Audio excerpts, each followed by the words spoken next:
Hi everybody, this is Millie in the city, and I am so excited to be here with Roosevelt Jackson. He's directed an amazing play called Unseen Presence at the Howard Theater this Saturday. Thank you so much, sir. Thank you for having me. For joining Thank me. you. I'm so excited. I read a little bit about this play. It spoke to me. I'm excited. I know we spoke a little earlier about why it was so important for you to do this play. And not a lot of playwrights like yourself. And so I'm curious to know your story. I know you have a story because people like yourself. Everybody has a story, but I'm very interested to find out what your story is. Oh, okay. Okay. How long we got? Say. Let's start. This is about 24 years ago. I was at Bowie State University. Okay. Well, first, I think we talked. Me and my brothers and friends snuck into D.C. and saw a Spike Lee movie. Oh, yeah. She Gotta Have It.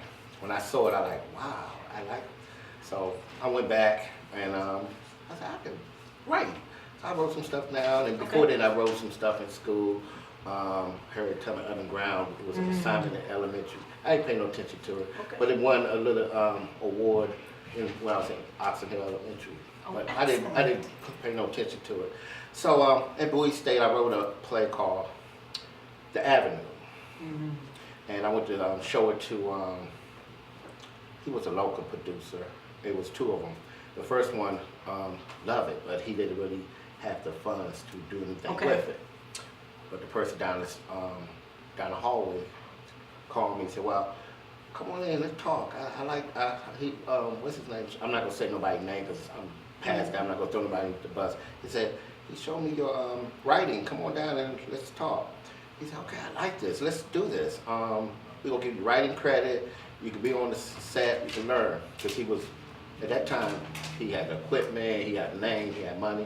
And I said, okay. So after a couple of weeks, maybe a month or two, I called him like, what's going on? So he finally answered the phone and said, well, we done changed the script around so much, we're not even gonna go that route. We decided we're gonna do something else. I'm like, huh? He said, yeah, well, we changed it. It's not even your script no more, but it was my idea. And I was like, okay. So that kind of like, Threw you a little. yeah. I'm like, huh? Okay. So then I said that kind of messed me up a little bit. So I went by my middle name, Roosevelt. So I said, okay, that's cool. I'm gonna write something else and show them. Okay. So I had one of the, the new escorts at the time it was out, right? I had one. And back then, so I sold the escort and used that money. I was working at Walter Reed Hospital. Tax money came in and everything. I went out there and got cameras from DCTV at the time and used the equipment and filmed In It to Win It. Okay, In It to Win It. Love it. People know In It to Win It. Showed at the Biograph Theater down in Georgetown. It was great. People saw it. But then, because I didn't really have the money or the connections to take it to the next level, there was nothing more I could do. But at the same time, the person that I showed my script to was blowing up. He had people in it. I can say the names now, but some of them one is one of the biggest female stars out there. And if people start doing their homework, they probably figured out who it is. So I'm sitting there looking at it and I'm like, wow, back then, I ain't had no lawyers or nothing like that. And they said they took the writing and changed it around so much. And only really last year, after all these years, I actually saw it on YouTube. I said, man, I said, they didn't change some of the names and stuff. It was basically the same script that I gave them, but it was a little more urban than I had at the time. Okay. So back then, so I sat there and watched, and it just ate at me hard. Because at the time, and no one knew about it. A couple of people knew, but what could we do? I got really depressed. Because I put all my eggs in there. Because I went out here, wrote In It to Win It, but here, this one is just like, because they kept comparing, man, your stuff just like, and I'm like, and then somebody said, you know what, it's really just like, and I'm looking at them like, and people who knew, right, they knew, who really knew me and said it, and I tell you, the person, I don't have to say no names, they knew, so I let it go, but then, then I got really down, so I ain't gonna lie, I say this, I tried to kill myself 3 times. Oh my goodness. 3 times. But I didn't do a good job because I failed 3 times. You're here. You know, Didn't do the greatest job. No, because I didn't care no more. Because I mean, I just because I quit my job at Walter Reed, and you know, people say, well, you know, what you say, homeless. I mean, I was homeless for 6 years. It wasn't no 2 months, 3 months. I had a Bonneville I slept in. When that Bonneville broke down, I'm like, wow. What little friends I did have, they let me sleep on the couch. Okay. Then I leave out. They let me sleep on the floor. And then what I used to do was sell tapes down at the Zulu Cave. Yes. And then I would go out. I was, you know, I don't know. I had his name was Anwar on hairstyles on 8th Street. Really helped me out. Gave me a little money, and I used that money. I would buy DVDs, go out, walk from. Like I was up there on 8th Street all the way up where the Zulu Cave was in the cold. I'd be out there selling tapes. So if I go out with 4 or 5 tapes, maybe $50, that would save for me to eat. Then if enough, to probably get a hotel room. I did that for a while till somebody didn't like one of the tapes and put a gun in my head and said, "Oh, you gave me a tape that wasn't right." And then he said, and lucky one of the security guards came out. He said, and the guy walked away. I'm like, wow. He said, come on in, tape, man. That was what he used to call me. I'm like, this is not good, right. you know. So I think that night, that's when I tried to slip my wrist, but it was hard enough. And then one time, and it still affects me now. My mom was real sick, and I went to go visit her while she was asleep. I took all her pills and stuff, and you know they pumped my stomach and everything and stuff. So even now to this day, it still affects me a little bit. Yeah. But I said okay. So I look at her face, and she was dying, being sick. Take your time, sir. And I felt because I was such a knucklehead, she kept fighting. And I had to get my life right. And you know, when you have the family who don't believe in you,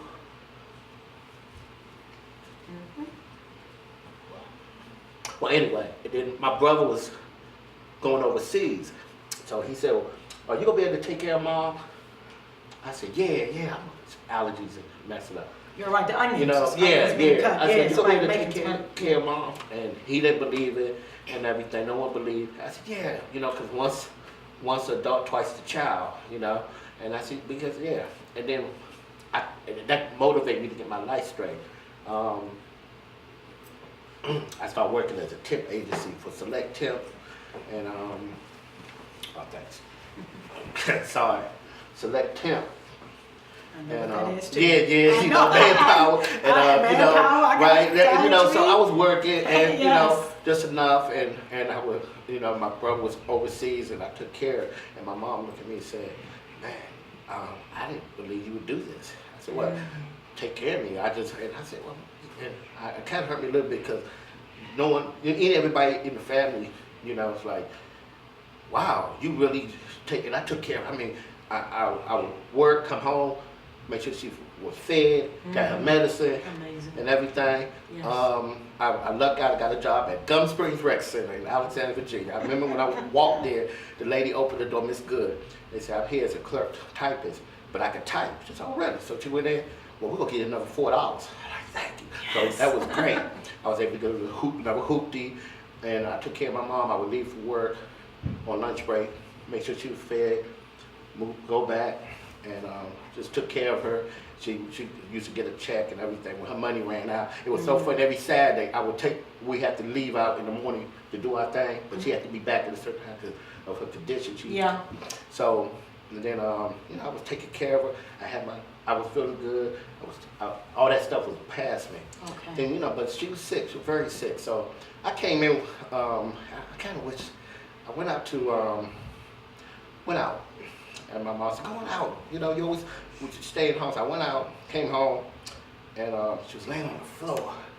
And before she had like coded 2 or 3 times. If I had to always bring her back, me myself, you know. But this, it was. So I called 911. They took her to the hospital, and you know, I said, okay, she's gonna be okay. It's all, you know, this is, always. So then they said, Mr. Jackson, you know, ain't gonna make it this time. She had a massive heart attack. But so I go in the back, and she was still like, you know, it's just like TV. She kept, you know, and they say she want to go, but she just won't. So I said, look at her and said, Mom, I'm okay. I said, you know, I'm good. And she said, and then right after saying that, she closed her eyes and she was gone. So and that's why I believe myself, because if I did it with such a, you know, I had my life together, she could have been whole, and, you know, just out of pain. So after that, I was, you know, I worked. I did, you know, I never got on drugs or anything like that. 'Cause I would go disrespect her like that. And I kept working, you know, working and working. And then, you know, I was feeling good, you know, working 9 to 5. Remember, you know, I started working out. I was at club. Yeah, I was at Club Elite working as a bouncer. One day I was sick as a dog. They said, we need to come in. So I'm working at Club Elite. Then young woman came down, and I was talking to the officer, lie down, and I'm like, wow. She had all white on, nice.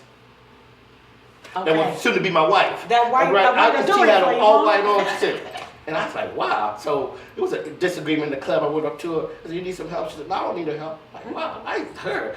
You know, she just had that spunk. Right. She was in America. And then she had a lot of game with her too. My wife, I joked with her, you know. And she had a lot, you ain't have a lot of game. She just had a game. No, because she was in the belt. She called me the next day and said, let's go out. I said, oh, no, you want me back on the base? You want to go out or not? I said, yeah. So we went out, and just one thing led to another. Then she went away, came back, and had my daughter. Well, I said, who's that? That's your daughter. Oh. I'm like, okay, all right. But I still wasn't to the point that she wanted me to be the father to, because I had to get my stuff straight. So I was sitting there, and I had braids. She was doing my hair. She said, you ever go get your act right? I looked at her, I was like, uh-oh. So the next day at work, I asked my coworker, I said, I didn't have a credit card. I didn't have nothing. You know, I just worked. So I said, can I use your, he goes, somebody, can you run my credit? I put my credit report, start doing what society said I'm supposed to do. Yeah. So I started working, could get all that cleared up. And to make a long story short, we got married. You know, we had a beautiful wedding on the Odyssey and everything. Oh, I mean, gosh, that's you know, amazing. yeah, and she was in the military. And she out the military. She wanted to get a house. I said, we can't. So she had the VA loan and all that. And yeah, you know, so because this is the funny part. She kept looking at houses and they said, I'm gonna work. I said, we probably get a house 5, 6 years. And so we went, and I'm sitting there thinking, okay. But when the guy said, what you have to put down? So you miss it, a 0 or 2. I said, no, because your wife. I'm like, oh really? And my wife would be, yeah, she already knew what. She knew. So we went and got to, moved to the house and everything. And we was unpacking. She saw some of my writing. She didn't know nothing about what I was doing. That life was done. She said, what's this? Right. She said, what's this? She was reading it, and I'm like, yeah. And she said, let's do this. I said, man, baby, that's a part of me I can't do no more. She says, let's do it. Let's finish it. I said, okay. I said, we'll do it. You're going to have to be there with me because I can't accept what happened before because I don't think I could come back. Right. She said, okay. So, when we, I started YouTubing stuff and reading. We're going to make it In It to Win It, people don't know, into a stage play. But see, my life changed. It was so different because it was so urban. It changed, so I turned it into, can you turn your back on God's glory? Right? And people, like, and I did a clip to say I had a new light, a different changing. So when we was at the Art Theater, we sold it out. First time out the back. Love it. And I couldn't believe it, because I took anybody who wanted to be in the movie, who came to my casting call, they said, come on. Then we came back again, sold it out the second time. You know, went on the road, then God said, hold on now, Roosevelt, I'm going to show you that, slow down. So we went to Florence, South Carolina. Worst mistake. Went there, was not good. Coming back, went to Norfolk, put in my home run. But it was a hurricane and no one, and they need water more than that. I need the people to come out. I felt. So I'm driving back, lost money. I mean, my people got paid. I'm like, oh, I lost all this money, right? And then, so my wife said, you know, you can't do this because you're affecting, you know, it's affecting the household. I said, well, give me one more chance. I got another story. And this was it's called Through Darkness Came Light. Okay. And I said, I want to do it December 11th, and we sold it out. Love it. But we made a profit, and I felt good because that was my first writing that had nothing to do with Enter to Win. And from that point on, we did If Loving God Is Why I Don't Want to Do Right. They've been doing plays and everything. She was my first stage manager because I was on the mic and I think I yelled at her. I said, "What? You're not gonna talk to me. You're gonna say you saw it." And to this day, the art people they laugh because I said, "Hello, hello." I said, "Did she leave?" She said, "You better apologize." I said, "Hey, we're doing a lot," and she would not say nothing. Then I was like, "I'm sorry," and she said, "Okay." And to this day, when they see me, they laugh because they love Mr. Garcia and all that. They remember her. I love her already. I don't know her. Yeah, she was my first stage manager. I love her. And she was ready. She did. She said, "I don't care if we live. You're not going," because I was into it, right? Our first play. So I said she was our first stage manager. But that's my baby. We grind. I be in one part of the city. She put on her boots and stuff. I think we talked about it. She had to put the flies on cars. Well, yeah, at church parking lots, they don't like you put flies on the car. I was quick too. Quick. Right, I'm on this side, and then Facebook started, and we started doing Facebook, Twitter, and I learned a lot of what to do, what not to do. And I say this all the time. When I go through that door, and I say this at the end of my play, I don't have to look nowhere behind me, and my wife right there beside me. I love it. Or she's in front of me. I mean, she got my back. It been Make times, it I mean, no, make the no, I ain't lady gonna lie back. because it been times where I want to go back how I used to be. Because people who knew me, I was not a nice person. I knows I wasn't, and that's why I lost everything. Because when you don't be nice to people and stuff, it can affect you. And to this day, people don't understand Roosevelt because I guess I keep my clothes. And now I don't say much. Like I had an issue with somebody who, he finally, I said, "I don't know how to come at you up because he gets so quiet." I said, "Well, you're not supposed to know about, right? Do what you got to do. It's business. Let's take care of it." Because I keep my circle. Because I don't, in doing this production and stuff, I do this because I love it. Right. I'm not getting a real job. There's none of that. Because I work for the AOC at night, right? And my wife works for the Department of Veterans. That's our job. We take care of our kids. I do this because I like it. I love it, right? Believe you me. And if by the glory that we make a little profit, great. I don't want to lose nothing, Okay, I've been there. But I like to do it because when people come up to me and say they like my plays and everything, yes, it affects me. Because the other night I was at work. I said, "Man, I just left rehearsal and I had to go straight to work. And I don't used to eat at night." But I said, my head was hurt, I had to go eat. So I went up on 8th Street, got something to eat. I'm in there, young man was sitting there and said, "Sir, can you buy me something?" And I look, and I usually, they don't ask for money, so I said, "What you want?" He just, right there, seafood salad. I bought that for that man, and he just bust out crying.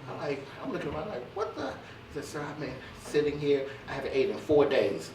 And that just took me back to me, and he just was crying and hugged me, and I just like, to this day, I'm so blessed that I didn't try those 3 times. I failed because I would have had an 8-year-old son, 14-year-old daughter, or my wife, and I probably wouldn't be here trying to talk to me and be a Cowboy fan, but I want to thank you so much.